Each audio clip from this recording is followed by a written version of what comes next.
On Wednesday, there was a very interesting final question in PMQs from David Davis. And there are moments in British parliamentary life when the theatre gives way to truth, when the heat dissipates and a light, however brief, shines on something real.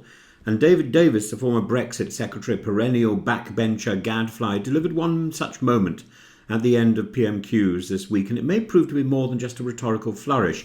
He held in his hand a subtle contravention of parliamentary rules against props, a book edited by Keir Starmer in 1999 called Miscarriages of Justice. And Starmer saw it and he smiled, and perhaps ruefully, perhaps knowingly, and then Davis asked a question that was not merely clever but quietly momentous.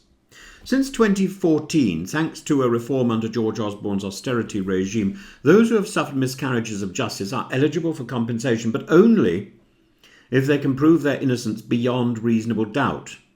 Not that the conviction was unsafe, not that their rights were violated, but that they are now demonstrably innocent. And the result, Davis laid it out with characteristic precision. 93% of those wrongfully imprisoned since that legal change have received no compensation at all. Men and women torn from their lives by judicial error, years, sometimes decades, in prison, exonerated and then told they must prove a negative, retroactively, to be entitled to any redress.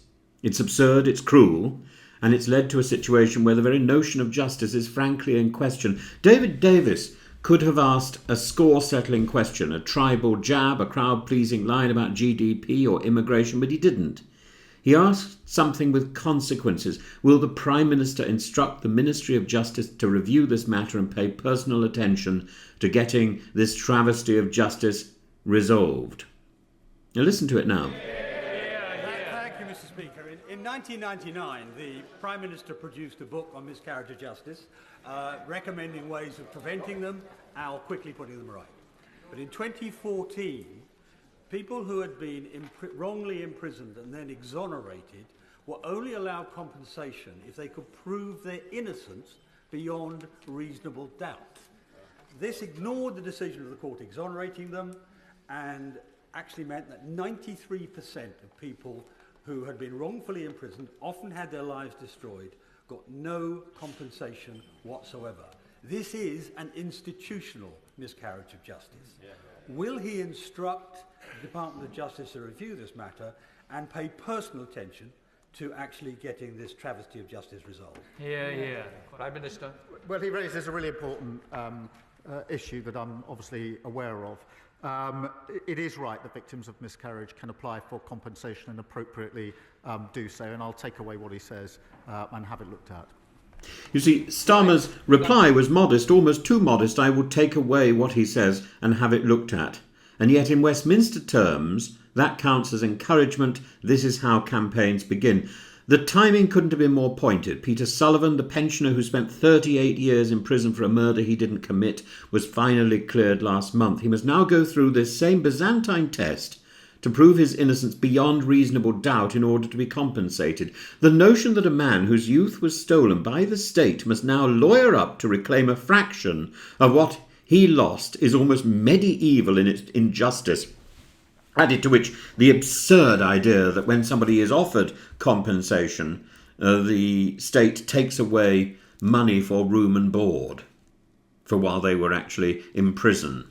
Add to this the discredited state of the Criminal Cases Review Commission. Its new chair, Dame Vera Baird, has called it incompetent, reluctant and unfit for purpose, and she's meant to lead it. The CCRC's failure to act in the cases of both Sullivan and Andrew Malkinson, another exonerated man who spent 17 years in prison, has exposed it as a body more interested in preserving its caution than pursuing justice. And then, of course, there's Lucy Letby, a case so charged, so contested, so reliant on deeply fraught expert evidence that David Davis has openly called for a retrial. He's not alone.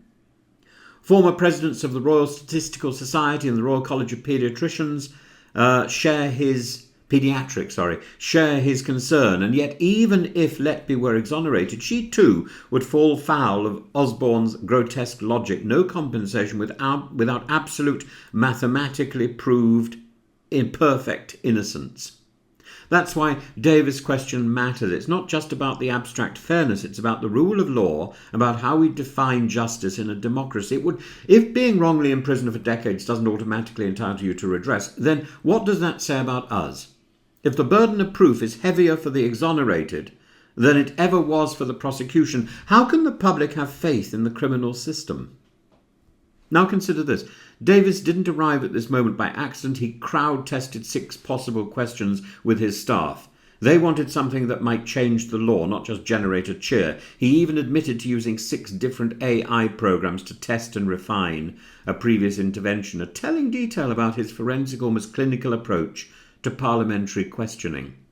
And we've seen what David Davis is capable of when he speaks plainly. In 2022, it was he who told Boris Johnson in the middle of the Partygate maelstrom, "In the name of God, go."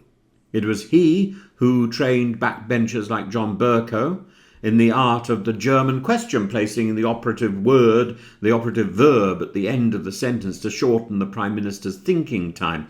This is no maverick. This is an elder statesman using the dying embers of a long career to call attention to the people our system forgets. And it comes at a time when miscarriages of justice are being exposed with almost chilling regularity. Bite, mark evidence, fantasy confessions, interrogations without appropriate adults, entire cases collapsing because the forensic science was flawed or worse, deliberately ignored.